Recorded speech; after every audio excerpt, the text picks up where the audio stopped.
Yes, ladies and gentlemen, thank you once again for joining us here on INC Live for the UFC 286 preview show. My name is Karl Bainbridge and I am joined by the man on the right hand side of my screen.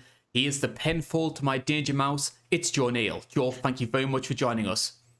Glad to be here. Glad to be the Nick or Matt Jackson you pick to your other young buck for my continuation of wrestling tag teams. I think I'll take Nick. Oh, he's the high flyer. He's the awesome one. They're both great, but they're great. Yep, that's why I chose him. Yeah. Yep. And a big thank you to everybody who is tuning in. Either it's somebody who's returning from 2 weeks ago from UFC 285 or someone joining us for the first time. We do this every month when it comes to the UFC preview shows, covering all of the main fights on the card as well as some of the prelims as well. And I have to say, Joe, I'm seeing you a lot sooner than I expected it to. It is our second UFC pay-per-view, which is taking place in 3 weeks. And this one's taking place over on our end. So if you know your football chances, it's coming. Fighting's coming home. Oh, yeah. It's pretty hype for me, too. Obviously, I live in the States. But next Sunday, so like literally as soon as the fights end, is my 1 year anniversary with the channel, and I started on a UK card. It comes full circle. It does. Fight Night London, which was probably one of the best fight nights of all time. Aspinall versus Volkov. Oh yeah, I work overnight, so I remember being really nervous, and I had just asked you, like I think a couple days prior, about joining the team, and I woke up for work. And I'm like about to get logged in. I go, okay, I wonder how the card is. I forgot it started in the middle of the day. And I have a message from you going, are you watching this? This is insane. So I had to like catch up really quick. And by the time I skipped all the commercials, I had like just made it on the main event, I think. So this is our first British pay-per-view to take place since UFC 204, which was Michael Bisping versus Dan Henderson, October 2016. We sort of touched on this when we covered the Australian card a few months ago, which was UFC 284. Now, obviously, the UFC, they usually try and cater towards the local fans when it comes to some of the matchmaking. Do you think that approach makes these cards feel special enough? Because obviously, first time in 7 or 8 years that we're going to the UK. And yet, I look at the undercard. Obviously, we've got a big main event that a lot of people are excited about. Core main, I think, could be amazing. Outside of that, this just feels like Fight Night London with a title fight. Yeah, I think that outside of the top 2 cards, I think you can definitely do it. I think the opener for the card could definitely have been like a co-main, or not even a co-main actually. Vittori's got some name value, so he could have been a main event of like a Fight Night London card. But that's something I've always noticed on the Brazil cards, because we were going to Brazil for years and years and years, just like 5, 6, 7 times a year. And basically back when Vitor Belfort fought, every one of his cards was in Brazil because they wouldn't test him. And so, but like all like the undercards were always like random, like, nothing against this, like, but Brazilian fighter number 88 versus a 0-4 guy in the UFC, just to kind of get the crowd going, because crowds, you want to kind of cater to your hometown crowd. And, so you kind of want to, sometimes they'll put not the best matchmaking in order to give the local guy, or at least the closest thing to a local guy, some love. But I think this one actually, for the most part, outside of like 1 or 2 matchups, it seems like the matchmaking's pretty balanced. I always feel like whenever we go to Brazil, that it's a little lopsided in one or the other end. And here seems like a really good little balance. What do you mean, Joe? Priscilla Cachoeira versus Hannah Goldie. Oh, Daddy, yeah, there you go. Hannah Goldie, who she reminds me of the wrestler, I think Jordan Grace in Impact. I can see where you're coming from there. Yeah, she's ripped. Makes me go, oh man, that's right. I used to before I was fat, I was a skinny guy. I'm like, oh man, real emasculating for me, But what's it called? Yeah, that's stuff like that. And then, Makayev does have fighting a guy who doesn't have a Wikipedia page. So for undefeated prospect, that's always a good sign.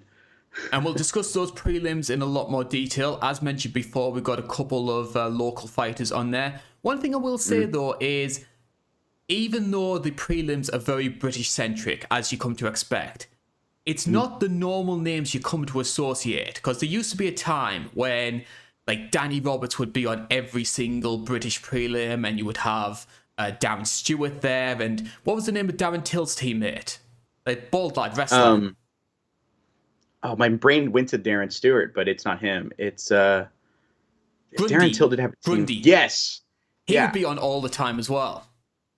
And yet Mhm. this time we're seeing some fresher names coming to the fore. Like you've got Lerone Murphy on there, Chris Duncan, who had an epic win on the Contender Series, which I recommend people check out. As you mentioned before, Makayev's on there as well. So we're starting to see a new breed of British fighter which is coming to the fore. It's pretty nice. I actually like Jai Herbert, who's also on this card. I think so underrated. Yeah, when he's on offense, it is the time of my life. You know, like that guy is so much fun. His fight with Ilya Taporia is unbelievable. Actually, like obviously it doesn't go the way he was hoping for, but who cares? Like that fight is fantastic. And you think about all of the hype that Tapuria's been getting. The guy who caused him the most trouble was Jai Herbert. Yeah, like, and that's a big feather in the cap. And I feel like what sucks about it too is sometimes the biggest events around you, even if you really didn't have anything to do with it, is all people remember you for. So sadly, when I talk about Jai Herbert, sometimes to friends, they go, "Isn't that the guy that got Dan Hardy fired?" Technically, in a sense, yeah, like that's, you know, that whole issue with Herb Dean stoppage and the Trinaldo fight.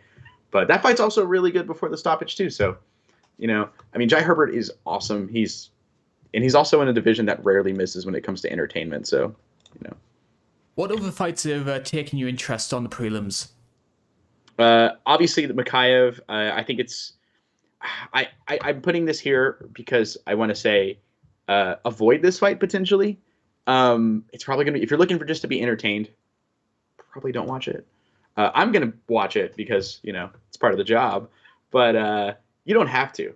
But because what sucks about it is his debut was like a year ago. I covered his debut on the channel, and it was impressive and exciting. And then every fight after that, I think he's thrown 3 strikes total. So yeah, there's that. But the other one I really kind of like is Jack Shore versus Makwan Amirkhani. I always say his name wrong. I hope I got it right. But I think Jack Shore has a decent upside, and he's really solid. And the guy who took his 0 is Ricky Simone, who I think is super underrated. That's a dude who is ripe for a boys stable. But I think Amirkhani's also, like, he had a lot of hype kind of coming up when he first came in. He had the 7-second knockout over Andy Ogle, I believe it was. I think it was like a flying knee just out of the gate and ground and pound. But he's also pretty exciting. He likes to. He's more of a grappler. He wants to kind of just ground you out and try to see what he can get going. He does gas out, but I think that fight could be really good. And once again, it's in featherweight, which rarely misses on the entertainment value. And Jack Shore's debut as a featherweight as well. Oh, it is? Yeah, that's right. He's a lightweight normally, isn't he? No, he's moved up from bantamweight. Like, he was incredibly lanky for that weight class. So I remember now. Yeah. Oh, that's awesome. That's going to be a good fight too. One thing I love about Amir Khani as well is his nickname's Mr. Finland, and it always makes me think of Ludwig Borger. That's fair. Yeah.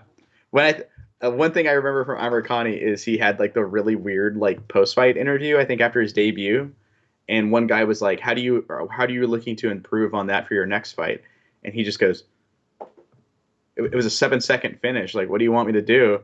Like, well, hold on. Like, am I supposed to knock him out before the fight starts? And like, he just kind of was like pretty chill about it. And then someone was like, are you aware that you're viral before this fight? And he's like, yeah, I know. I'm sadly aware. And then they talked about how, like, on Instagram, he just decided to be a clown and eat an apple, like on camera, and put it on Instagram. And I guess women were just thirsting over it like crazy because he was like a really good looking guy. And him just eating an apple, just sitting there relaxing, just had, I guess, women over Europe fawning over him, just falling in love. But this should be a good fight, though. It should be. One I'm quite interested by. I don't think it's going to be the most entertaining fight in the world, but I am intrigued by Casey O'Neill coming back. So it's going to be a first fight in just over a year. unbeaten flyweight fighter, and of course flyweight. It's going to be an interesting time for that weight class now. There's a lot of people who raised eyebrows at seeing this fight so far down the card, especially when you consider another women's flyweight fight is part of the main card. Where do you personally stand on that? I think you have the best theory on that. I considered it, but I thought, oh, it's more of like a name value thing. And I'll let you say it. I don't want to steal your thunder because that's your theory, and that makes a lot of sense to me. But I do think this fight, when it comes to like immediate title impact, has the most. I think with Casey O'Neill, it is a little odd for sure, and it definitely kind of caught my eye. I mistakenly was like, oh, I know Casey O'Neill's ranked, but I guess Jennifer Maia isn't, and that's why it's on the undercard. That's weird. And then in research, I was like, oh wait, that's really weird then. And I think this fight could be good because Jennifer Maia, kind of an ups and downs of late, it seems like. The Caitlin Chukagian loss, but she did give Valentina, former champion, a good run. And I think right now with like flyweight's looking really good, So I'm kind of hoping Casey O'Neill is another name we can add to the Aaron Blanchfields, Talia Santos, Manon Farrow, and of course the champ Alexa Grasso with this new blood coming in there. You're going to bring up Grasso being champion so much on this show, aren't you? I see that big smile on your face. I was praying for her downfall, they say, and I got it. And I was one of the hypest moments of seeing someone win, because I didn't think she could do it, and I openly said I don't think my girl's gonna do it, but I got to graduate someone from the boys stable or in gal stable, and what a wonderful experience that was. I really hope you get to do it this year with Rocky. Let's fingers crossed. Yeah. Before we sort of go nostalgic about our stables, we're going to be moving on to fight number 1. And opening up the main card, we have in the middleweight division, and Marvin Vettori, the number 4 seed, he's going to try to retain his place in the top 5. And to do so, he needs to beat one of the informed guys in this weight class, Roman Dolidze, who is currently number 8. Bookmakers for this one have Vettori at a minus 275 favourite. Dolidze, you can get a plus 220. Bit of an overlooked match, this one. It is opening up the main card, and it's 2 fighters in the top 10 who traditionally have some quite entertaining matchups. I will say, though, looking at this fight, am I the only one who thinks middleweight is in a bit of a low period? Because I was comparing this weight class now to how it was back in sort of 2013, 2015, and the names you had there, Anderson, Weidman, Vitor, Djokovic, Bisping, obviously. Musasi. All-time good Musasi. Rockhold as well. You had so many good names in the middleweight division, and it feels like we're really struggling right now. Oh, there were so many. Yeah. Back then, that was like, I think it was up until, I think it was when Jacare lost to Kelvin Gastelum. I'm blaming Kelvin Gastelum for this, for the record. But I think it was when Jacare lost to Kelvin Gastelum. After that, it felt like the division just kind of went down. I know some people have blamed GSP Bisping and the Bisping reign as a whole for the division kind of slowing down. Like a lot of people left, a lot of people aged out because of that period, but then Yoel's best period to win a belt was in there, which I disagree with. But, Musasi left over that kind of all that stuff. And he was super hot, coming into that.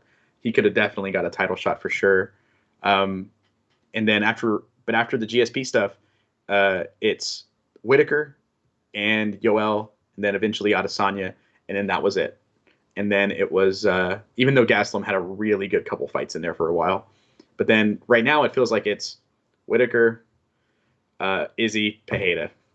That kind of feels like that's it for this division, and that sucks. I hate saying that because, but it just seems like unless you're one of those 3 guys, like you're not beating any of those 3. It just kind of seems like that. And Vettori is probably the prime example of that. It seems like he can beat anybody that isn't named Whitaker or Adesanya right now. And even Pereira's place in that top 3 is questionable, given how style dependent his own success is.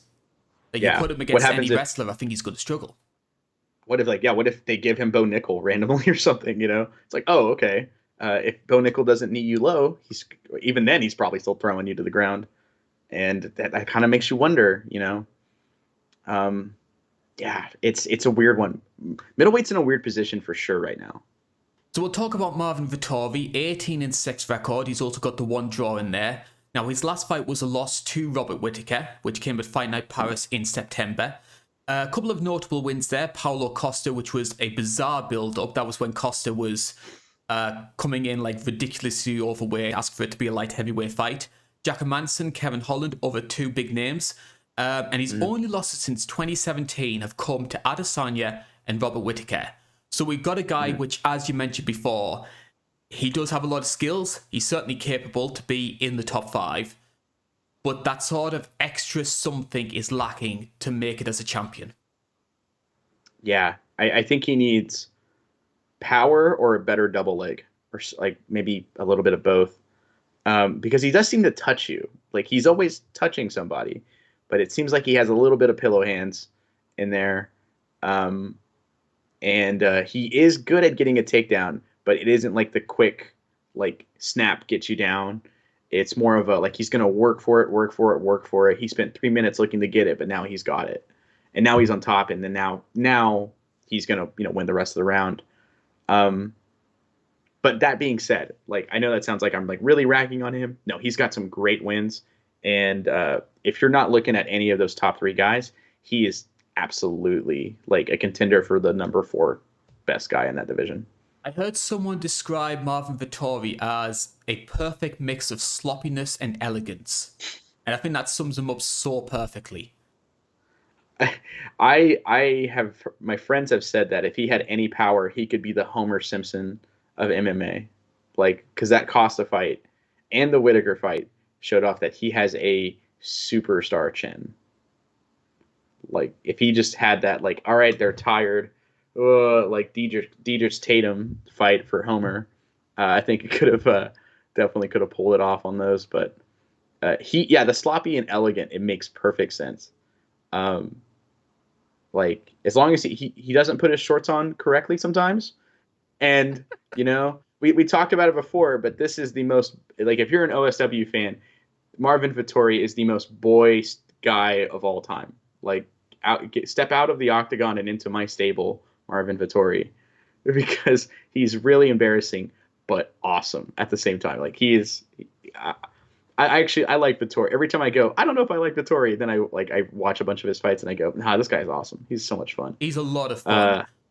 Yeah, he's a blast and a half. He had a boring Adesanya match, but who hasn't had one? I think Whitaker's the only one who hasn't had one. And Pereira actually. Pereira, all 3 of those fights are pretty good.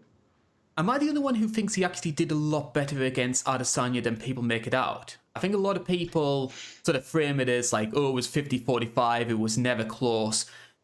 Vettori had moments. I'm not suggesting that Vettori won the fight by any means, but people sort of paint that fight as sort of like a one-sided demolition when it's sort of, in some ways it's sort of comparison to Max Holloway and Frankie Edgar, where you sort of look at the scorecards and you think, oh, Max just dominated that fight. Tale. Yeah, the scorecards don't tell the whole tale, Yeah. If someone wins 5 close rounds, it's still a 50-45, I mean, didn't he get Adesanya's back at one point? He did, I think, in the clinch. So I was trying not to laugh there when you brought that up, not because of your statements, but because of my embarrassment. I remember watching that fight, and me and my best friend talk about that fight every once in a while out of shame, because we were both sober. I haven't really drank anything since like 2020, I think was like the last time I like kind of indulged in alcohol. And so we were both sober, and we both were like, what is the commentary talking about? What is Twitter talking about? Am I taking crazy pills? This is a clear 4-1 Vettori win. And I deleted, I think, all those tweets because I watched it the next day, and I have never been more embarrassed. I think there was a gas leak in my house or something. It was the most embarrassing, like, fight night reaction things. So now I've learned to tweet. It's okay to tweet during a fight, but you got to be a little careful, It was a little weird. That's the weirdest. I think that's the only time I've ever been like that in a fight where I was almost watching a different fight. It felt like, but no, it actually, in fairness, when I did watch the next day though, yeah, Adesanya won, and but he had moments like he just couldn't get him down was like the thing. He kept pressing him to the cage, nothing's happening. Then they're at distance, and Adesanya lights him up. But then I don't think him Holly homing him with like a double leg, it was enough at all to really sway the rounds in his favor. But at the same time, he did make a really good effort and did a pretty decent job. I love how you turned Holly Holming into a verb. Oh, I have Jake Shielding. I've been trying to add Jake Shielding in there too. I'm gonna Holly homing is a verb for me now. Let's talk about his opponent, though, which is Roman Dolidze. He's coming off a win, which was in December, up against Jack Hermansson on Fight Night Orlando, which I thought very impressive given the way that he managed to pull that off. Other notable wins include Phil Hawes, Kyle Dorcas, and Loviano Stavropoli. In fact, I'm struggling with my words here. Loviano Stavropoli. His only loss came against Trevin Giles, and as somebody who has always rated Trevin Giles quite highly, I think that's a good feather in his cap. 7 KOs, 3 submissions. But for a lot of people, when people think of Roman Dolidze, they think of 2 things. How he finished Jack Manson and dating Cheyenne Days. Wait, what oh, that's right. Oh, dude, I'm going. Man, never mind. This fight sucks. No, I'm kidding. She is a gorgeous woman. But yeah, Roman Dolidze, he's got a pretty interesting finishing streak. It's funny. Whenever I had to do research for this fight, for some reason, I don't know why. I was thinking of I forget his name, the guy the Leech had KO'd like a little bit later last year. Muhammad Sakayev, maybe? I know who you're talking about. I know who you're talking about. Yeah, the very he wants to just sit there and wait, then check hook you, then randomly spin. It was that guy I was thinking of, and I'm like, oh, he's going to middleweight. That's weird. And then I did my research, and I was like, oh yeah, though this guy's actually pretty fun. He's got a pretty good finishing streak going, and I think that's kind of interesting when you consider the fact that while Vettori has this superstar chin, I think every legendary chin in history has like a set amount of. I don't want to say a set number because that implies, if it's 500, I can just jab you 500 times and break it. But like a set amount of punishment you can take before it shatters. And like the probably the most legendary chin of all time forever was like Dan Henderson. Fedor had that chin for a while as well. Big Nog, one of the most legendary chins actually ever. No one takes a Crow Cop high kick or gets pile drived by Bob Sapp and walks away with it, and he did.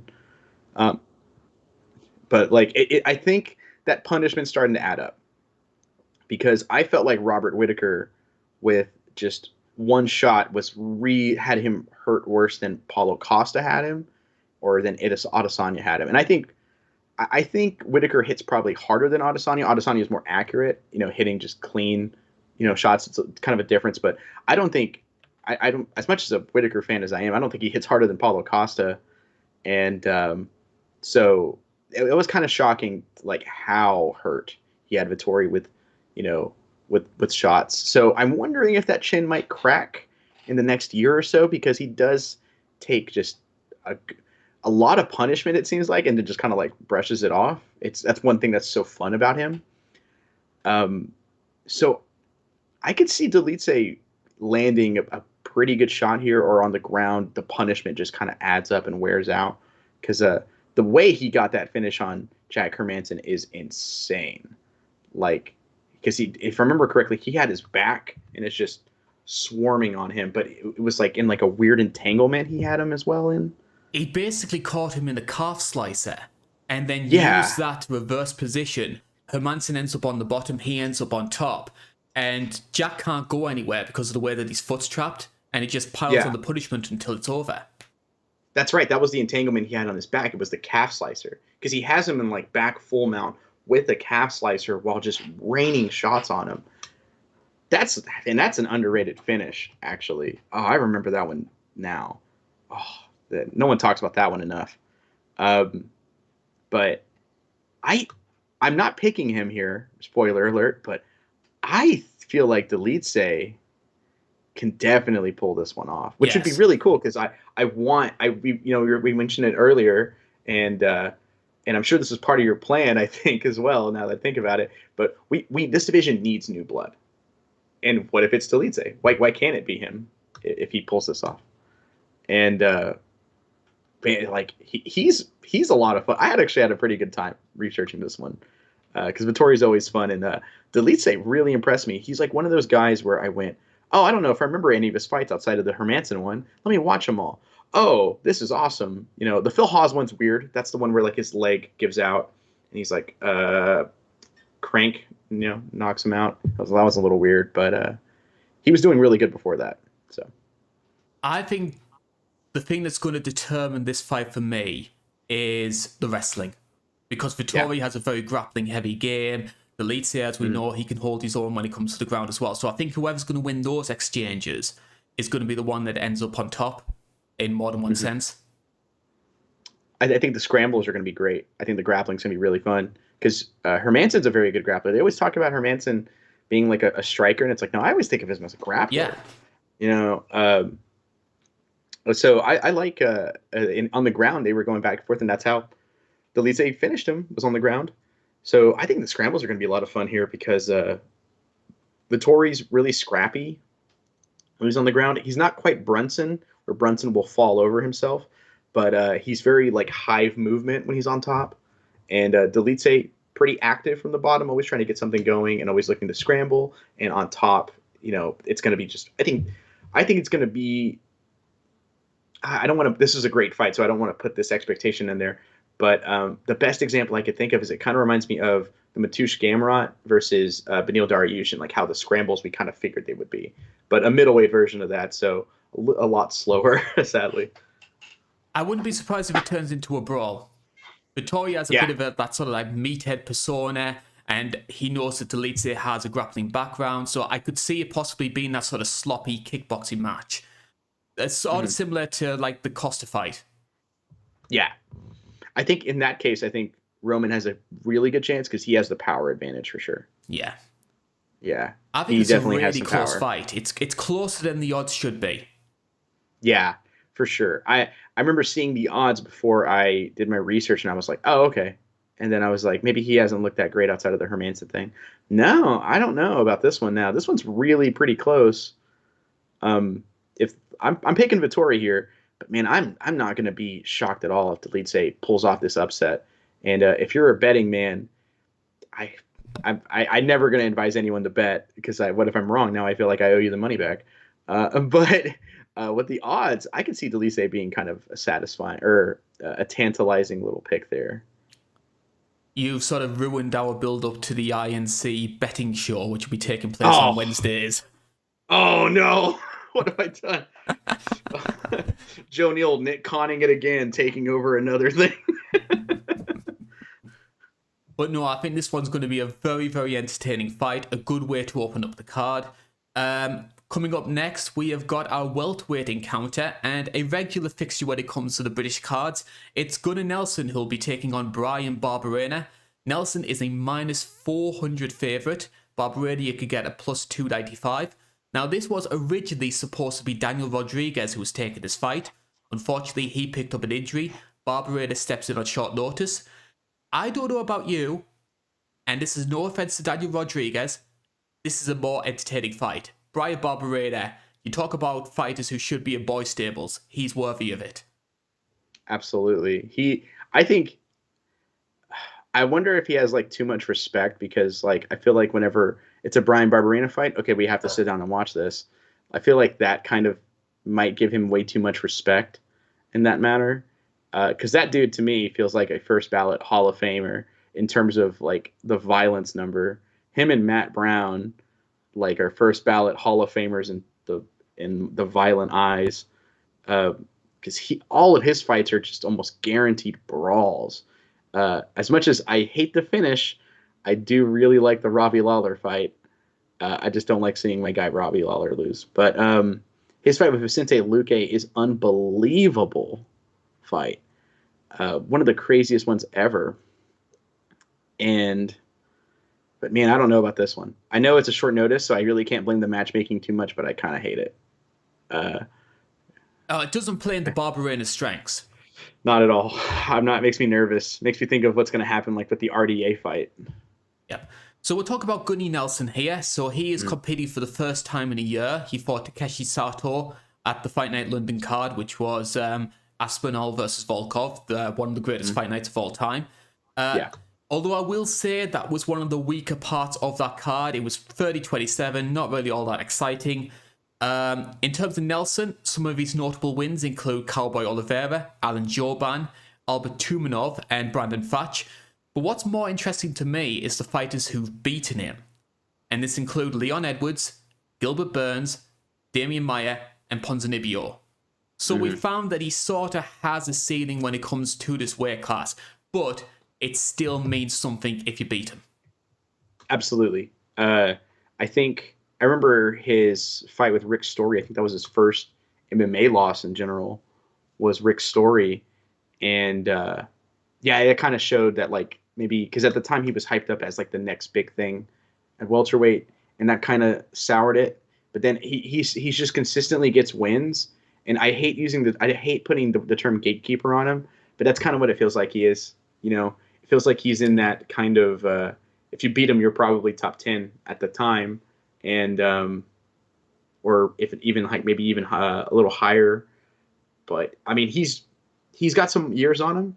But if you beat him, like I think that's a really good feather in his cap because he is probably one of the best European jiu-jitsu guys in MMA history for sure. Like It's the he is. style that makes him so fascinating because Oh obviously yeah. you've got that jiu-jitsu background, which is incredibly highly acclaimed, but he Mm. combines it with this karate style. It's like if Machida learned how to grapple. Yeah. Someone, how I was pitched him before he made his debut in the UFC against Demarcus Johnson, I believe it was who was another boy stable guy for me back in the day. But it was if Machida and Damian Maya had a Viking child, and I went, okay, well let's check this out. And yeah, he was awesome. You know, he got to welcome Jorge Santiago back, who once again has one of the crazy. I've said this in the retro review with back in the day with the Strikeforce one. One of the craziest fights ever against Masaki. So go watch that if you haven't. Trust me. But yeah, it's he's he's got just like that almost hypnotizing style where he just kind of sits and waits and then clobbers with that one shot, one kill kind of karate mentality. His karate is much more in the vein of because like there's like, when it comes to MMA karate, it feels like you're either a GSP Robert Whitaker type where it's a lot of setup and then but you're actively setting up your striking and your karate, or you're the Machida Gunnar Nelson type, which is to wait, land that one shot bomb like perfectly timed, or you set up a blitz. And he's definitely more like a Machida. So if you're a Machida fan, Gunnar Nelson's always a blast to watch. But his grappling is very good. Damian Maya outclassed him, but that's because Damian Maya has an argument as like a top 10 grappler, not even just in MMA, but in history. I think he's probably a top 10 guy in grappling. But Gunnar Nelson is very fascinating on the ground. His fight with Dirty Cowboy Oliveira is awesome. Yeah. And a brutal finish as well. Oh yeah, just it's. I always joke that like how much I just love that good old fashioned family friendly violence. That is one of them fights. That is one of them fights. It is a bloody, gory, just massacre, and I love it so much. You mentioning family-friendly violence makes me think of the 60s Batman, where it's pow, Oh, bam, whack. pow! I got my friend got to meet Adam West, and that's all he could talk about. Like was like, can we just talk about the '60s Batman? I love that show. So we talked about the upside when it comes to Gunny Nelson, and a lot of people will be listening to this thinking, well, this guy should be like top 3, top 4 in his weight class. Yeah. Obviously, he's not. What are the biggest failings? Why hasn't Gunny Nelson become that sort of superstar that his portfolio makes you think he should be? So remember it's like how I said he's very Machida esque. So that comes with there's no such thing as a perfect striking style. And the karate style was like one of those styles that like, and like, people were like, oh, this is the best striking style. It turns out it's not. You're really susceptible to low kicks. Ponzinibbio had a lot of success with his low kicks. But another thing too is he doesn't quite have the movement that a Machida had. So, or like in his prime. So he is a lot more hittable. He's always been like really hittable. And so with guys like Rick Story is able to just, he was landing a ton of lead right hands to the body, which wear out the gas tank, slow you down. And then here he is to, he didn't finish him, but he was just able to use that lead he took and make it expand into other avenues. And then with Ponzinibbio at the time, pre-destructive knee surgeries that he had to have, was, I thought, a title contender. So the low kicks were adding up, and he was able to just crack with right hands consistently whenever he got close. And not very many people can take that. And against Damian Maia, he tried to grapple with Damian Maia, and it wasn't happening. He couldn't get his wrestling is kind of a failing for him. So he can get grounded and kind of controlled, it seems like, as Damian Maia was able to do. But then again, that's also Damian Maia doing that. So, And sometimes I get the impression I feel like as he's well. hittable. Sometimes I get the impression as well that Gunny might be a bit too patient for his own good. That's a good one, a good way to look at it too. That's a really good one. Because I feel like that's actually his problem in the Ponzinibbio one, is if Ponzinibbio overextended, he's not there ready for that counter.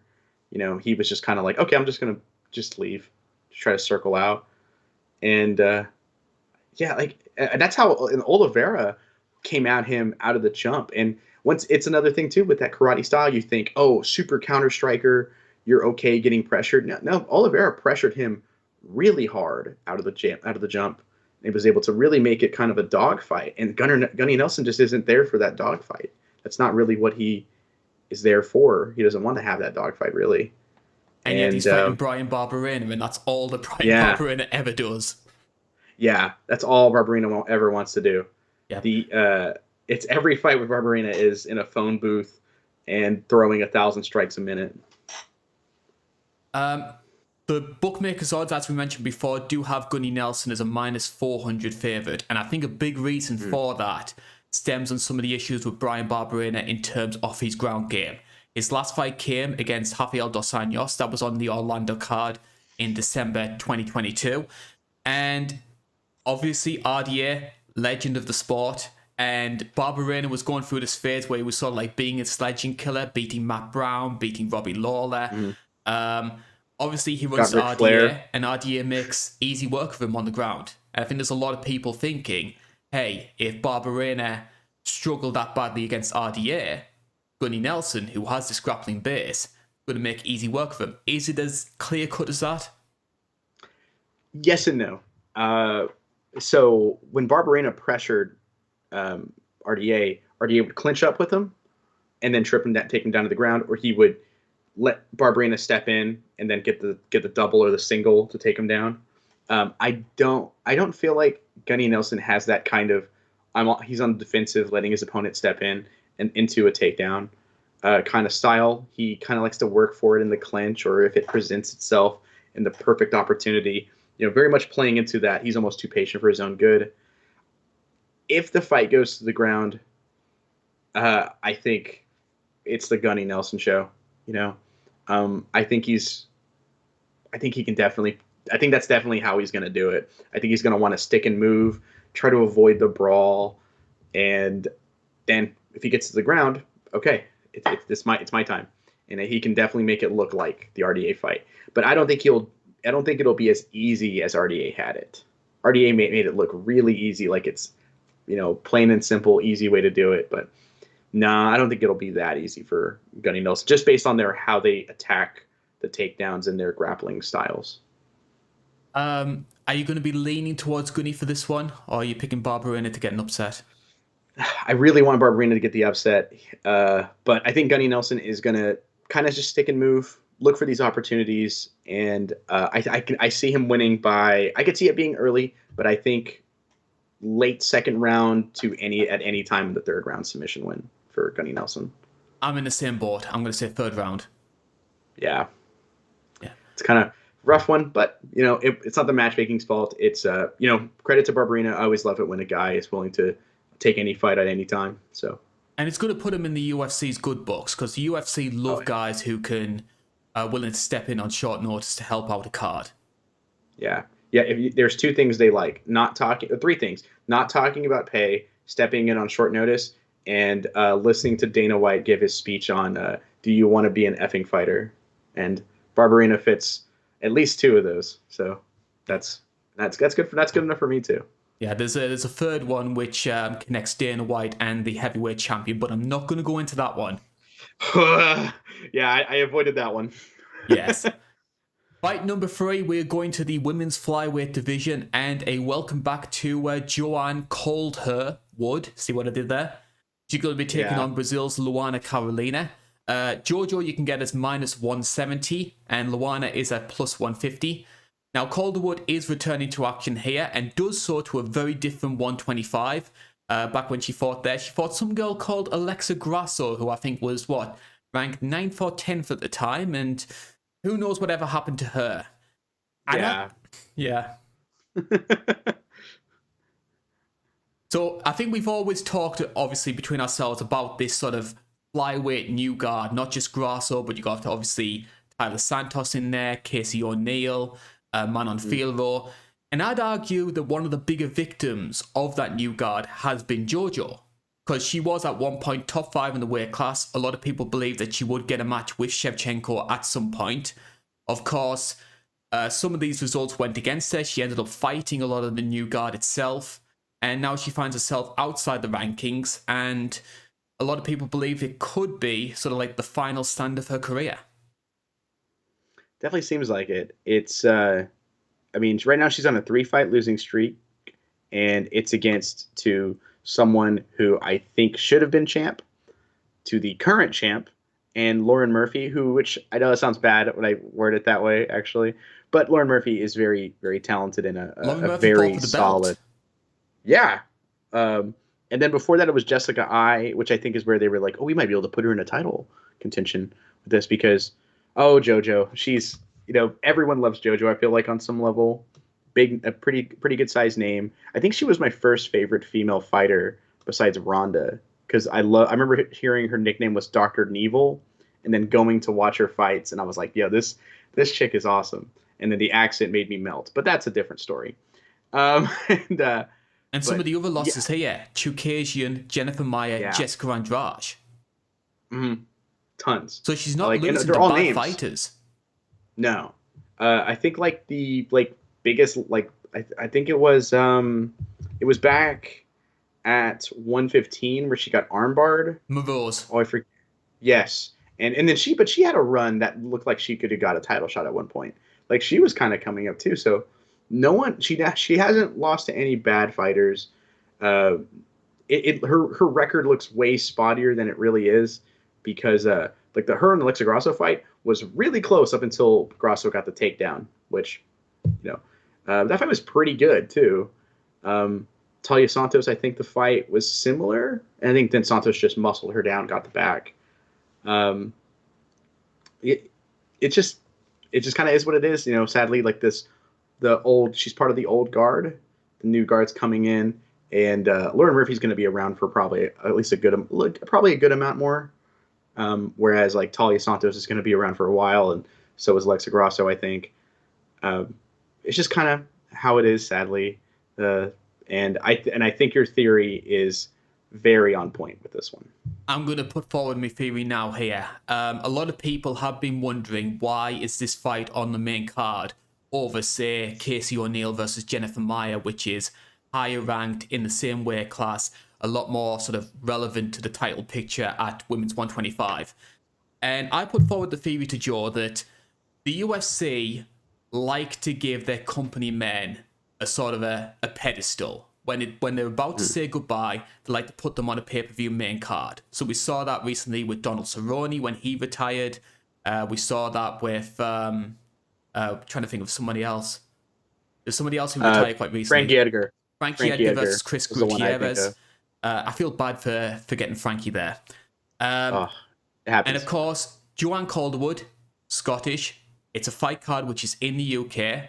Jojo's now 37 years old. She's entering a new stage of her life. She got married to John Wood. I think this is her last fight, win or lose. And I think they want that possibility of her going out on a win, saying her goodbyes, putting the gloves down there, riding off into the sunset, big cheers and celebrations for, it might be exaggerating this here, a sort of a trendsetter, a pioneer of British MMA. She is, before Molly McCann, she was the most prominent female fighter from the UK. Absolutely. Yeah. And she's like one of the first, like, I mean, obviously it didn't translate very well, but she had like knockouts for a while. And, you know, a lot of people love love the striking, and that's Joanne to a T. And so a lot of fandom, like a pioneer, great history and relationship with fans. Yeah. I mean, I definitely, you know, she's going to get a good welcome home. She's going to get a big applause, and I'm looking forward to that for her. Yeah. Let's talk a little bit about her opponent, though, Luana Carolina. 8-3 record so far. Some of her wins in the UFC. She's 3-2 so far with the promotion. Her losses came against Ariane Lipski and Molly McCann. Both of those losses, I will say, probably two of the most brutal losses I have seen a female MMA fighter sustain. So her loss to Lipski, she got knee barred in the first round. It was on a Fight Island card. Very brutal to watch. I don't recommend that people check it out. And then in her last fight, she fought Molly and suffered a spinning knockout from hell. Oh, yeah. Where she was getting whooped on for 2.5 rounds and then spinning elbow. The Molly Meatball train starts. Yeah. And I will say, like, Molly McCann gets memed on a lot, but I did enjoy her watching. I did rewatch that fight, and I did have a lot of fun watching it, because, like, Molly's just like a bulldog in there. So she catches Luana with, like, this big overhand. It's just like, I'm going to get you now. Vah! It's like Scrappy-Doo. Let me at her. Yeah, she's actually a blast. I feel bad that people meme on her, and people don't like her because, like, it's like a personality thing with, like, the her and Patty thing. Like, their personalities, I think, are kind of grating. But no, in fighting, like, no, Molly's awesome. She's a blast. She gets too kind of a heart of a rep. Yeah. In terms of the upside when it comes to Luana, though, she has had 3 wins: Lupe Godinez, Poliana Botelho, and Priscilla Cachoeira. She actually dropped Priscilla in that fight as well. Big head kick and nearly finished it on the ground. I think it's going to be an interesting fight when it comes to Jojo as well, because both these fighters were Muay Thai backgrounds. Luana prefers to counter-strike, so I can maybe look for Jojo to be the one on the offense, going on the front foot. The big issue when it comes to Luana, though, is her striking defense. She does get tagged a lot. She's very stationary. Like, that's what made that spinning elbow so perfect, is she's like walking in, like, head is not on a swivel. It's not, there's no head movement. It's just standing still and just walks right into it. Yeah. And I think as well, the overhand was a big weapon for Molly as well. So I think that might be something that Jojo tries to exploit. They're both tall, lanky. I think they're around the same height, aren't they? I think Luana might be a little bit taller. Yeah, well, Luana looked super tall against Molly, but Molly, like you said, is stocky. The pit bull bulldog kind of body type. 5'6", and they're the same height. Oh, huh. Well, how tall is Molly Meatball? Because they're my height. Like, Molly must be tiny. Yeah, because I'm a very short guy. You know, I'm 5'6", so I don't know. But yeah, they're tall for the weight class, though. Or they always seem like they're pretty solid height. At least Joanna was at 125 or 115. She was towering over a good amount of them. But 2 tall, lanky Muay Thai fighters. This could actually be a pretty solid little scrap here, I think. Yeah. Do you think there's a chance of any of them trying to exchange in a ground fight? Because I know that Joanne Calderwood sort of gets memed on a little bit because of her poor performances once people take her down. It's been a real vulnerability in her past 2 fights. But people forget before then, she was a lot more open to going for takedowns in the early stages of her run. Like, she pretty much dominated Lipski on the ground. I think she got a submission against Kalindra Faria. So I think maybe is there a possibility that Jojo might be looking to try and go for takedowns, end up on top? Maybe especially if she starts losing the striking? I think so. I really do think so, because whenever I think of like JoJo's weakness on the ground, I think of her weakness off her back. When Yes. she's on top, she does very well, I think. When she's on top, she does pretty well. I can't act. I should have looked this one up. Was she submitted while she was on top on Tough? I think it was Rose that got her, wasn't it? It was Rose.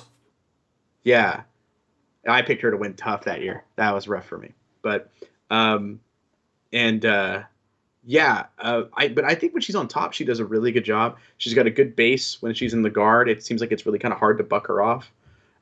She definitely knows what she's doing when she's on top, and her takedowns are very underrated. But when she's on her back is kind of where it seems like, that's where the poor performances and the critiques start to come in.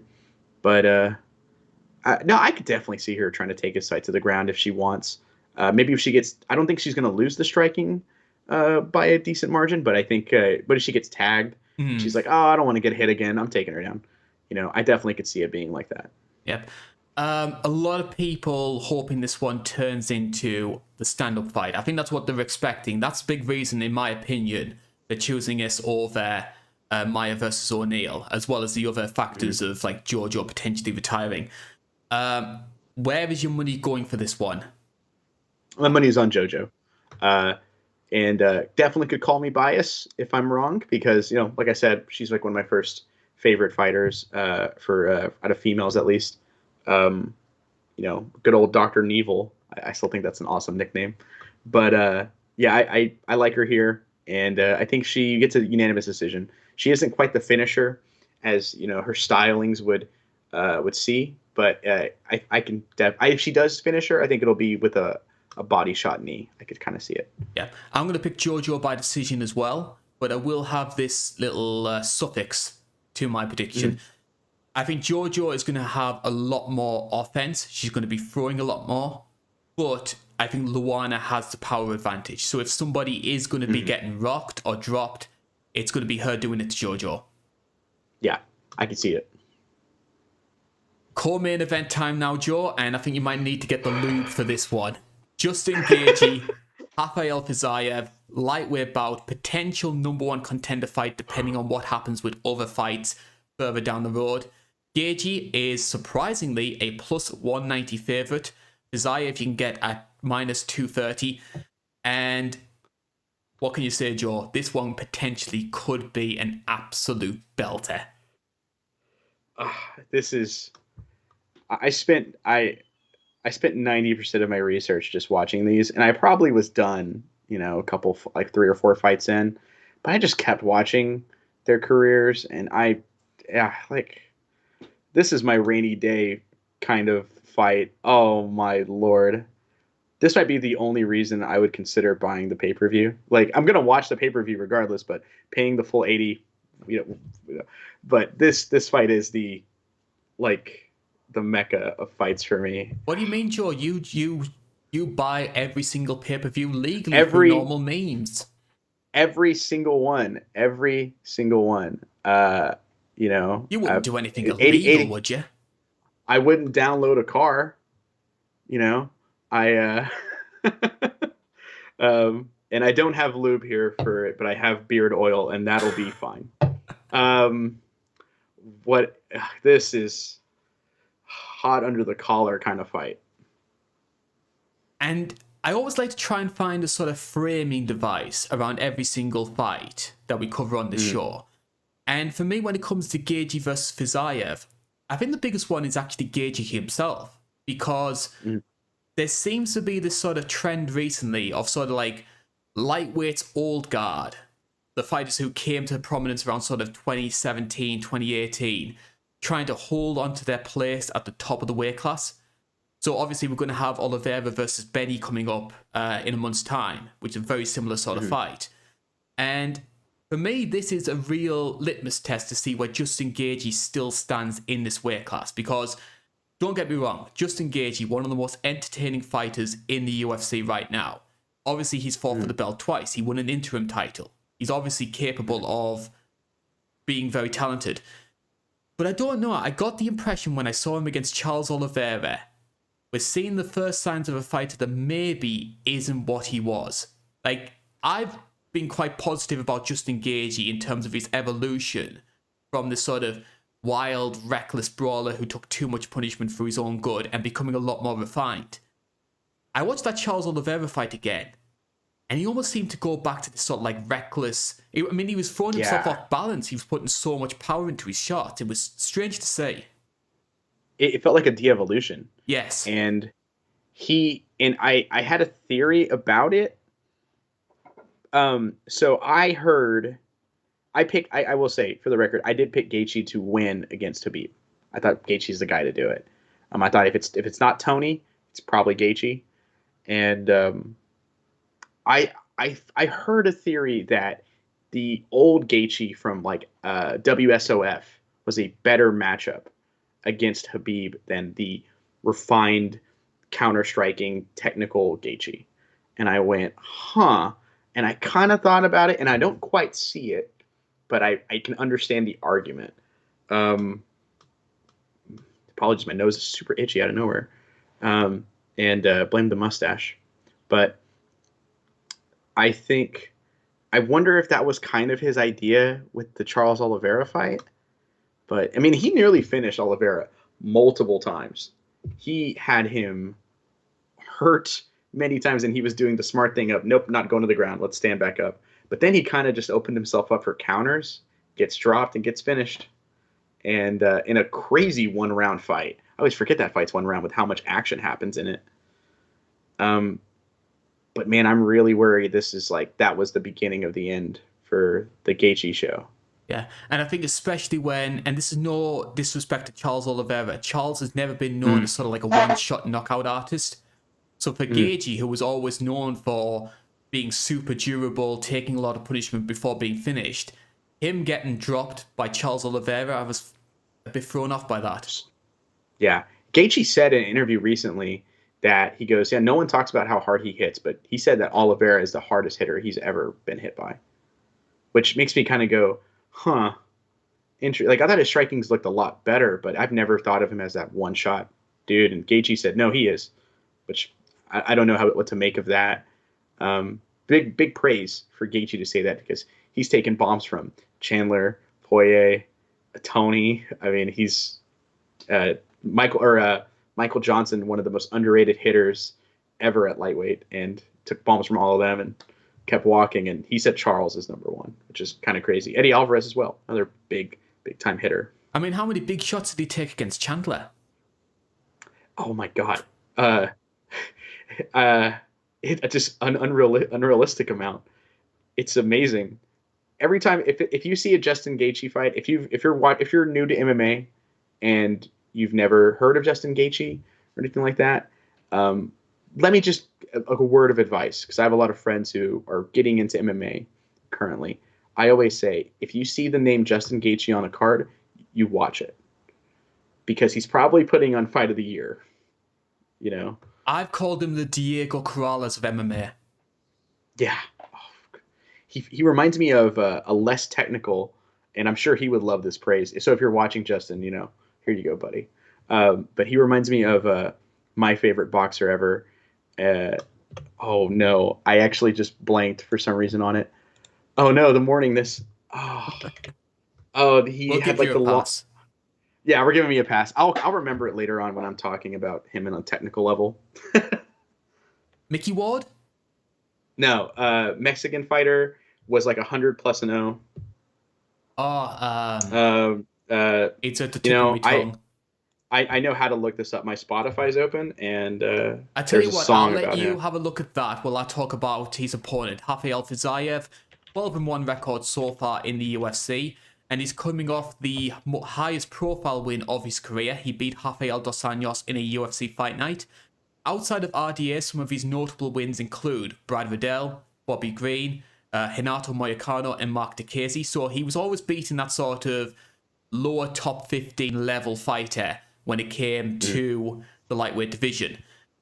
He did lose his UFC debut to Magomed Mustafayev, which is the only loss so far of his career. But since that loss, 5 straight performance bonuses. And you'd add that win with Justin Gaethje, who has 10 of them so far in the UFC. So 15 post-fight performance bonuses between these two men, which is a big reason as to why so many people are excited about this fight. It is. The more we talk about this fight, the more I'm like, can it be next week yet? Like, oh, um, yeah, Fazayev is a Muay Thai. I've heard this term before. A Muay Thai wrecking ball, like just a whirlwind. He is everything I want in a traditional Muay Thai fighter fighting in MMA. Just a blast. All 8 venoms coming at you. It's beautiful. And what is it about Fizayev's Muay Thai game that makes him so exciting for you? I'm a big fan of kicks, like a big kick fan. I blame Krokop growing up and Tadgers Tajiri in WWE. I'm not joking. Yeah, that's unironically. I think those are like why I like kicks is those two. And but he understands one of my favorite concepts in striking, which is the open guard close guard matchup. So if you're fighting someone who's orthodox and you're orthodox as well, left hand forward, you want to kick their stomach, their open side belly, because if you try to kick, with your right leg against an orthodox fighter, they can just turn their back and you're hitting their back, which is a little bit more protected than their softer, core and stuff. So he has beautiful step up switch lead leg kicks to the gut. And then if you're a southpaw, he's still kicking your gut. He's kicking. You want to kick the outside of their calf, on the outside. So, like outside low kicks and stuff like that. So he'll do that with both his left leg if they're southpaw or his right leg if they're orthodox. He understands how to bait, like how to cut the cage off with kicks, which is like a Matt Brown technique from years ago. Like Matt Brown, Eric Silva, for example. Eric Silva looks to step out and circle out. Here comes a high kick or a body kick that Matt Brown uses to step in and stop the movement to force it back into the phone booth. But Fazayev will do it to cut the cage off, force you to stand still so he can land another combination, or even bait you into moving a direction that he wants you to, like he did against Brad Riddell, into a wheel kick. And he's got a ton of power. His hands are very good.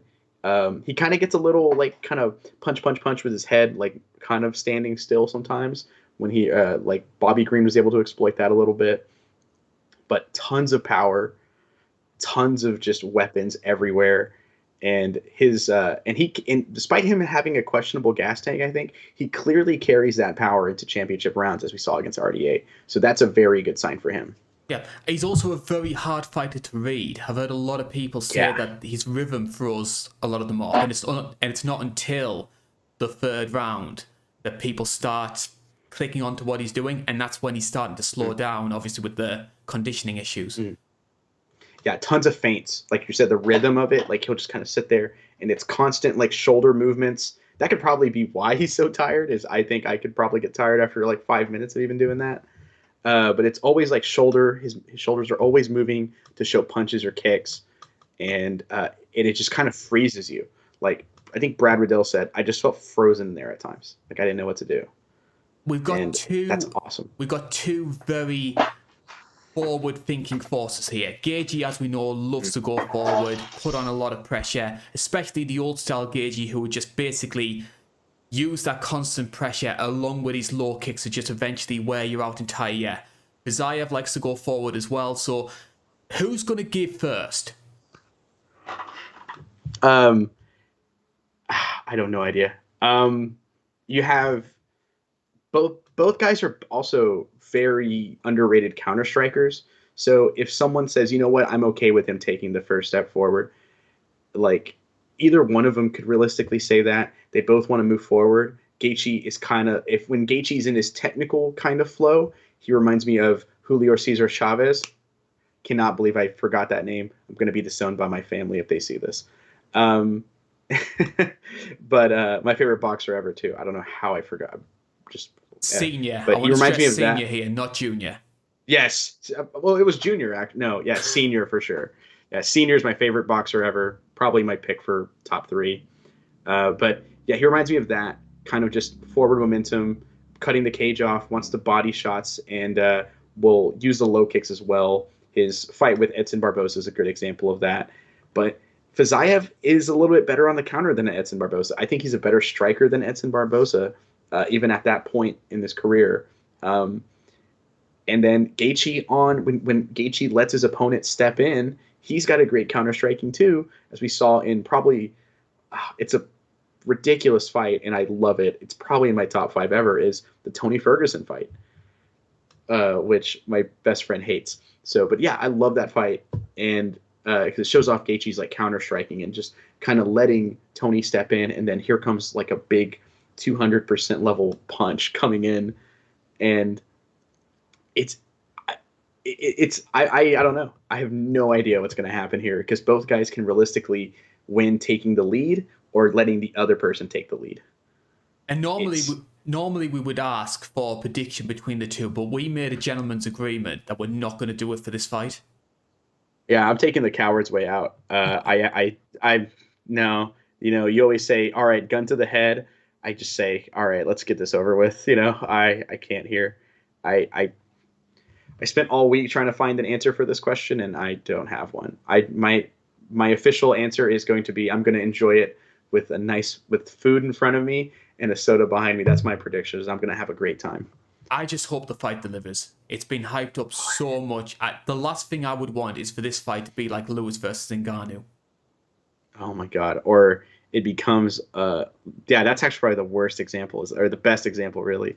Like it's that or Rose Esparza or anything. Like who knows? But I think Gaethje, I don't see him ever not delivering.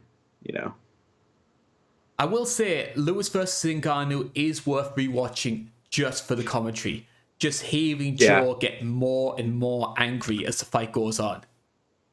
It's amazing. There's a meme I have on my phone where it's like this guy thinks he went to heaven, and it's like, here's every fight you could ever want to watch now, and he's like, these are all just Lewis and Ngannou, and the angel starts ripping off his mask, and you can see the red skin and the horn popping out, and that just ends right there. It's like, yeah, that's my nightmare.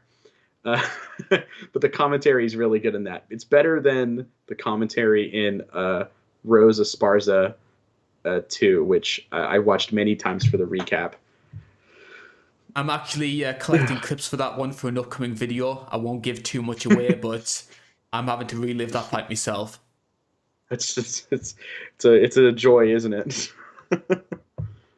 Moving on to our main event here, the main reason we're doing a pay-per-view in the UK, it is Leon Edwards, Britain's champion, who is taking on the number 1 seed, the former champion Kamaru Usman, welterweight title on the line. Betting odds for this one is Leon Edwards is a plus 190 favourite. Kamaru Usman comes in at minus 240. Now this is the third fight between the two men. The first took place in December 2015 and the second coming in August 2022 in Salt Lake City, where Leon Edwards, losing on the scorecards, pulls out a head kick knockout, becomes the first man to finish Kamaru Usman in the UFC and becomes Britain's second UFC champ. Now, before we actually talk about the fight itself, Joe, I want to ask your opinion when it comes to immediate rematches, because this was something that Ariel Helwani discussed recently on his show. He brought it up in the context, obviously, with Alexa Grasso. And I don't 100% agree with what Ariel was saying, but I did find it interesting, and I think it's worth sort of bringing to the fore. Now, Ariel was very critical of the idea of immediate rematches, and he said for two reasons. One, he doesn't think it's fair on other contenders that the champion gets an immediate chance to get the belt back. And two, he feels like when you have a sort of like a feel-good underdog win, like Grasso, like Leon Edwards, like Juliana Pena a few years ago, obviously it dominates social media, big smile on everyone's faces, the underdog proved everyone wrong. By running the fight back and potentially reversing the result, it almost retcons the feeling of the first fight. And with the way the MMA fan base, the MMA media is, they treat it almost as if it didn't happen. Yeah, absolutely. That's actually a really good point. Like the whole retconning thing, because If it wasn't for our friendship, I probably would have forgot Nunes lost to Pena. I got to be honest. Well, it's the only thing I ever post on social media. I'll make sure you never forget. I know. Every time I go, yeah, I think Nunes is the GOAT. I just can I can just every time that comes up, here comes you in your Pena shirt, and I'm like, oh, never mind. Hold on, I got to think about this one a little bit harder now. But It's like the comparison he made was like Buster Douglas versus Mike Tyson has gone down in folklore as like boxing's greatest upset. Would we yeah, think as highly of that fight if they ran it back 4 months later and Tyson knocked him out in the second round? no, not at all. We wouldn't have.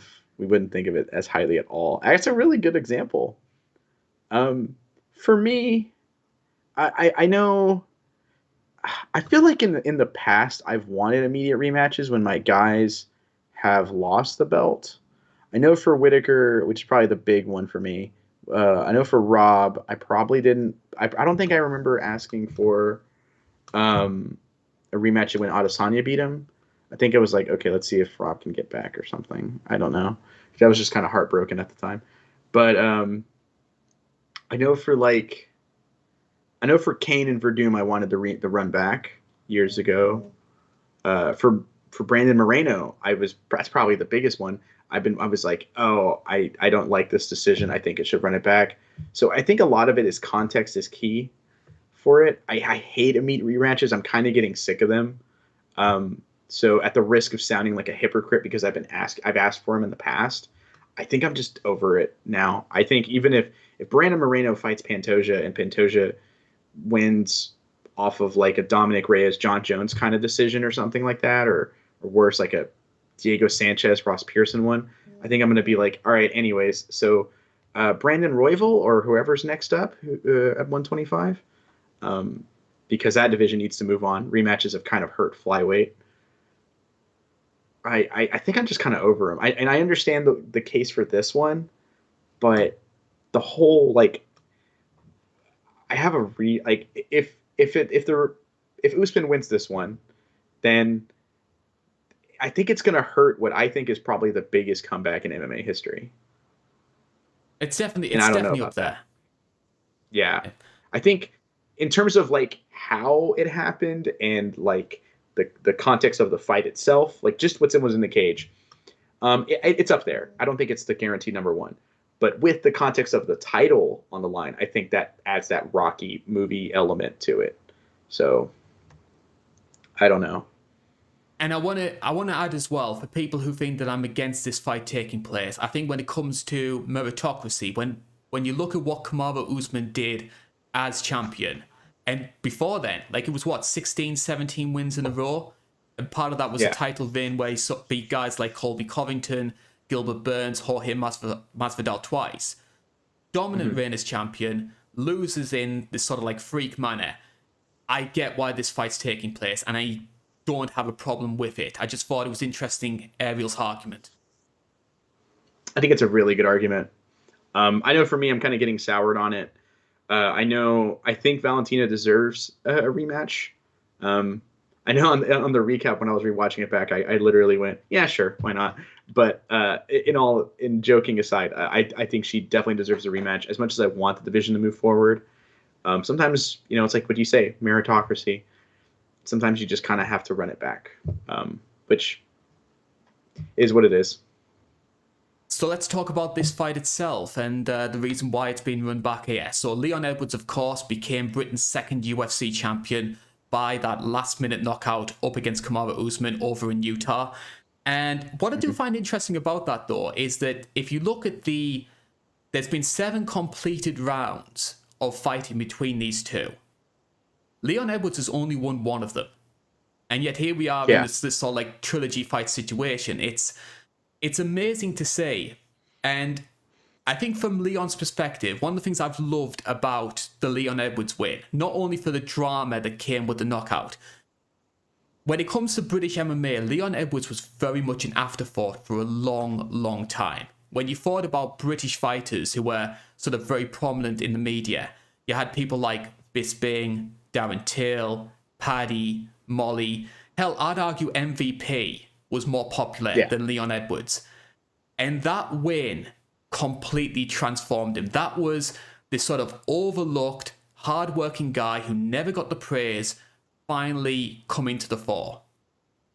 Oh yeah, like it's crazy to think that he wasn't even the most popular, not even the number 2 most popular British welterweight, and here we go. Like it makes that underdog drama feel even crazier, you know.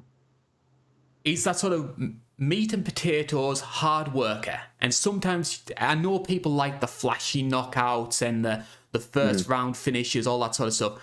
But sometimes you just love a guy who just keeps himself to himself and just claws his way to the top. Oh yeah, you got to have that Rocky moment, you know. That his nickname is literally Rocky, actually. Yeah. You know, like it's perfect. It writes itself.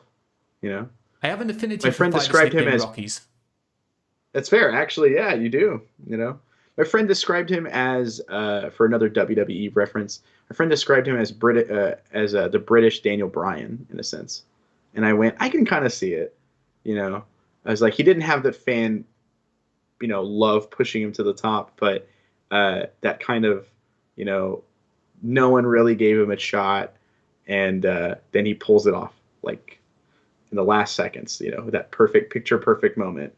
You know, look down, look up, like one shot headshot or whatever he said about pound for pound. You know, when he head kicked Usman, it's like that's nuts. It's crazy. We've had some people who sometimes criticize Leon Edwards for being sort of a very, how should I put this, sort of a generic fighter. There's nothing about him which is all that remarkable. What are the sort of intricacies of your game? What is it that has made him such a prominent part of this weight class? He is probably the most active elbower I have ever seen in my entire life in MMA history. His fight with Cowboy is a lot of clinching up in the middle of the cage over underhooks, or they both each one has an underhook, and just active knees up the middle in the clinch. And then if Cowboy wants to break, he's eating an elbow, and they did that for 25 minutes, and it was awesome. Actually, it was kind of cool. Very active elbower. He's like they always kind of credit him as a kickboxer. He's more of like he's a big counter striker. He'll have his hands low, just kind of waiting, looking for the opportunity, while slowly setting things up. Against Belal Muhammad, he kind of got done setting up pretty early and started just kind of letting loose before the eye poke. And I thought he was, you know, I mean, I wanted to see the rest of the fight. Obviously, that's what sucks about it because you never know. Obviously, case in point, Leon Edwards. You know, but I thought he was really letting loose on Belal Muhammad and lighting him up, especially with high kicks. But he likes to just kind of take his time. He's content to win however he wants. A lot of clinching. So he isn't the flashiest guy ever.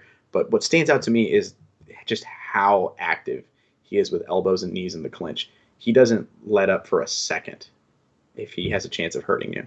It's elbows in the clinch, but more specifically, it's when the clinch is disengaged. That's when he throws them. Yeah. And I'm not usually On the one break. who finds sort of like trends and tropes in a fight. But I remember it was Leon versus RDA, I think. And I was telling my dad, because I was living with my parents back then. My dad was over to watch the fight. And I was telling him, just keep your eye. They're in the clinch now. Just keep your eye. When they release, he's going to throw. And he would do it every single time. And he tore up RDA. And RDA was like around title contention around that time. And he made it look like, no, not even on the same level. Ridiculous performance from him. But Leon Edwards is kind of awesome. Like no one talks about it. Everyone just talks about the head kick, and then that's kind of it. But no, Leon Edwards, his whole career, he's been pretty fun. He's not just he's just kind of meat and potatoes, kind of very unflashy, you know, not the most appealing stylistically, and he can be a bit boring. But no, he's got some really cool tools in his shed. he is, however, the underdog coming into this fight. Kamaru Usman is going to be back in action, and what can we say about Kamaru Usman so far in his welterweight run? 2 wins over Colby Covington, 2 wins over Jorge Masvidal, and we've also got wins over Gilbert Burns, Tyron Woodley, probably one of the most dominant title fights of all time against Woodley, RDA, Maia, Sean Strickland back when he fought at welterweight, Wally Alves, and of course Leon Edwards back in 2015. So that's a good who's who of relevant welterweight fighters around sort of like the Reebok era. We've sort of debated about this between ourselves. I think that people were getting too carried away by trying to put Usman at the same level as GSP. And I think there's some bad blood between GSP and Dana White, which is a factor in that. But yeah, you got to put him around. Is he better than Matt Hughes? I don't know if I'm ready to say that yet. If he wins this, absolutely, I will finally budge on that, because I know I think in one of the retro reviews, You got a lot of blowback on this. I got a little bit of blowback for that one, and that's fine. I mean, I always view it as, if we have differing opinions, I think that's great. That's what makes this sport so cool, is the fact that we can go back and forth and talk about our preferences, because there's no such thing as an objective thing. There's only a very few objective things in MMA, I think.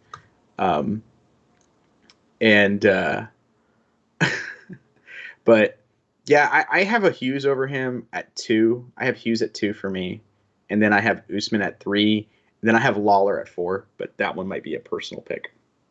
But I think GSP is just like, if anything, if we based it off of like how much further GSP is than the rest of them, GSP is at 1, then there's no one at 2, 3, 4, 5, and 6. Then it's 7 Hughes and 8 Usman. Is kind of how I think you can also view it. But if he beats Edwards and gets the belt back, yeah, he can be number 2. One of the things I'm interested by when it comes to Kamaru Usman is there was a lot of people, and I include me and you in this because we both put forward this theory. We thought that Leon Edwards had a much better chance in the second fight than people gave him credit for. And our theory was Kamaru Usman has a lot of issues with his knees. He's not going to be as open to going for takedowns like he was back in his prime. But then we get a very wrestling-heavy performance from Usman during that fight. Is this a bit of a red herring from Usman's perspective? Or do you think there are some underlying issues? I think there was like a recent interview, and I don't watch the show. I just see clips of it on Twitter, where Joe Rogan was claiming that Kamaru Usman can't even wear shoes on concrete or his knees explode.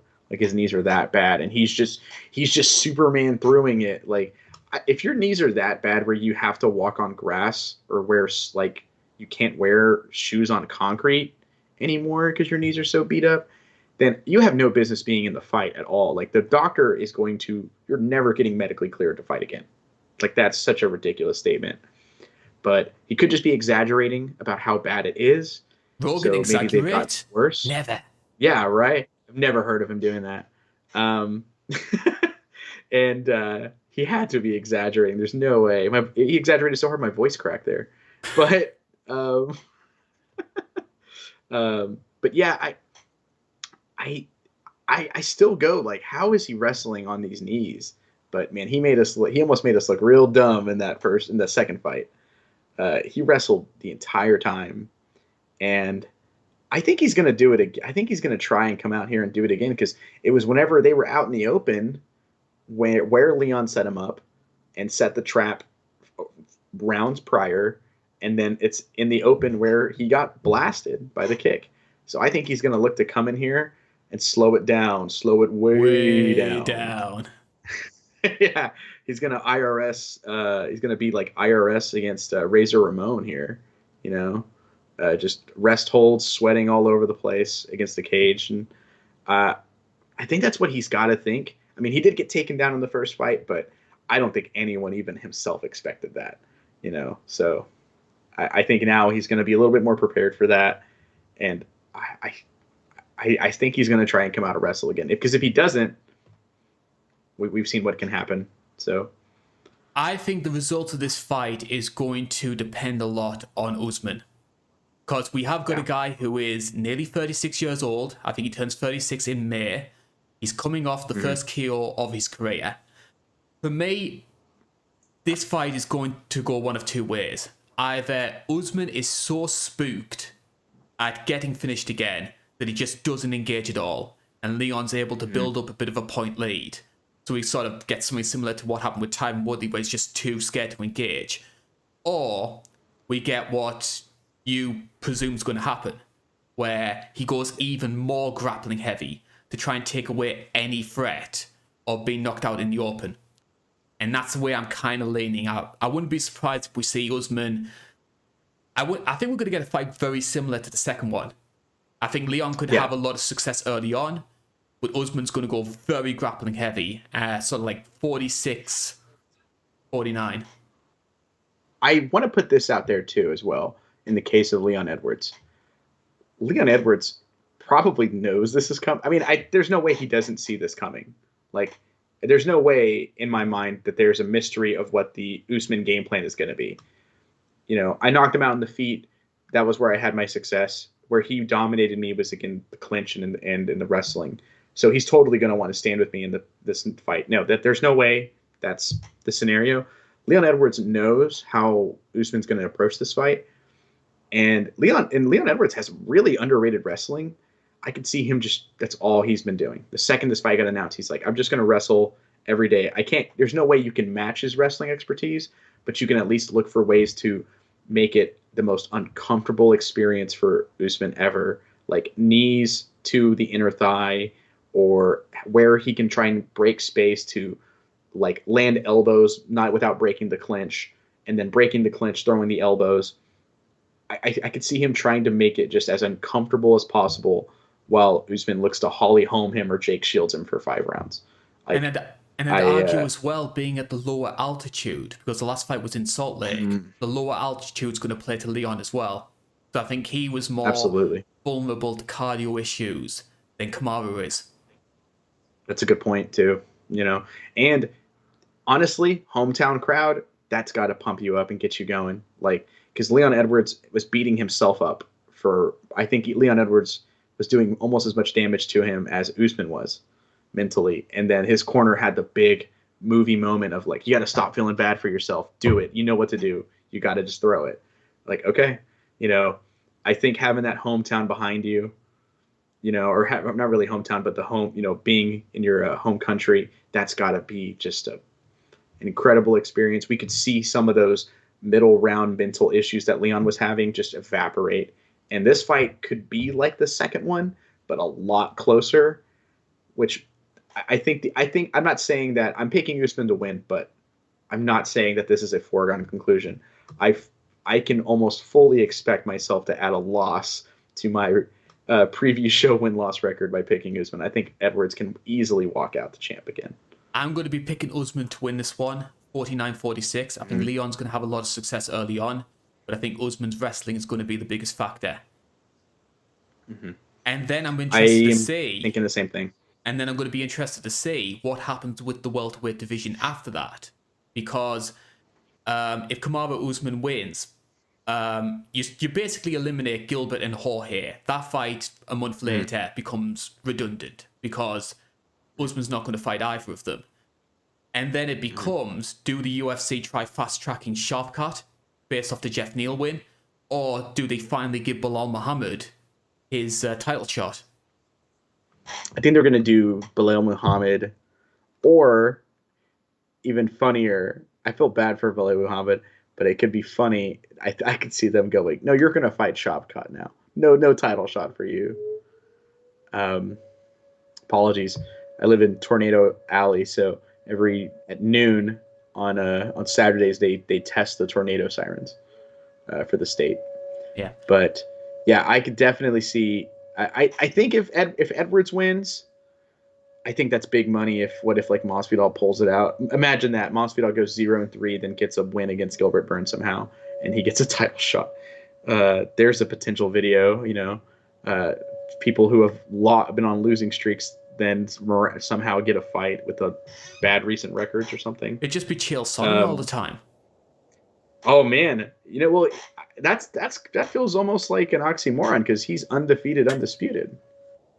Chael wouldn't lie. Like, yeah, Chael told me that Big Nog fed a bus to a carrot, and I believe him. And you know, Little Nog was taking his belt off. They were going to wrangle it and bring it home. But yeah, I think Shavkat's getting a title shot in the next year or so. I'm still reeling from how insane that Jeff Neal fight is. I've watched it many times. Fantastic fight. Yeah, I think I've watched it 3 times total, which is incredible. Um, and I can see them doing that. I can see them doing Bilal Muhammad and Shavkat for a title fight. Or I could just see him doing Bilal Muhammad. I think it's those 3 guys because Colby Covington's MIA. That guy could definitely come back and probably get a title shot if he really wanted to. And he's not. He's nowhere to be found because I guess if he fights, he loses like a big argument of his court case against Masvidal, which is so awkward. Such a weird statement to say, but so that is everything that we have to talk about when it comes to UFC 286. Now, I have to admit, Joe, we were a little bit exhausted about doing this one beforehand. We just come off 285 and we thought we have to do this 2 times in 3 weeks. Are we really going to be bothered about it? I had a lot of fun covering this. It is a little bit shorter than normal because I do have some commitments that I need to get to. Before we leave, though, we do have a retro review that's coming up in the next couple of weeks, and this one is a Patreon request. So, Joe, set the scene. What classic event are you talking about? So shout out to, I believe it was Tom Keegan on Patreon who requested an event, and it is UFC 140.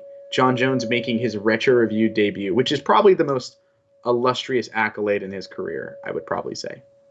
He will be taking on Lyoto Machida, and as well as that, we also have one of the fastest knockouts in UFC history, one of the greatest submissions of all time, courtesy of Frank Mir. It's a worthy addition to the retro review portfolio. Oh yes, it's a lot better card than I remember it being. I was excited for it for the underrated. I think it's supremely underrated Legend scrap between the probably the second pound for pound biggest head in MMA history, in Tito Ortiz, like him and Henry Cejudo. I think Cejudo's got him beat pound for pound list wise. But Tito Ortiz versus Little Nog, another one of my favorite guys growing up from like Pride, Little Nog. So their fight is awesome. It's 1 round and just a blast. So that was that. I was excited for that fight, and I was excited for the co-main event. But no, I had fun with, like, if it wasn't for one fight in particular on that card, that would have been one of the highest rated cards like ever for me on the Retro Review series. It's a great one. And if you want Joe to cover a classic event of your choosing, you can do so at patreon.com/It's Not Cagefighting. So that's what I'm going to be working on once this recording has been done. I'll be splicing this all together. Joe, of course, is going to be covering, well, he already has covered because it's already going to be out now, the Piotr Jan versus Merab Dvalishvili fight card. That's going to be taking place.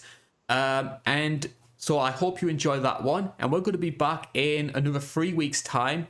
And it's another immediate rematch. UFC 287. It is Pereira versus Adesanya 2.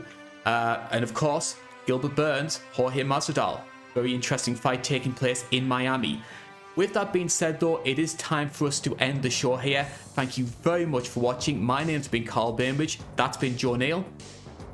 And we'll hope to see you again in UFC 287. This is the INC. Thank you very much for watching.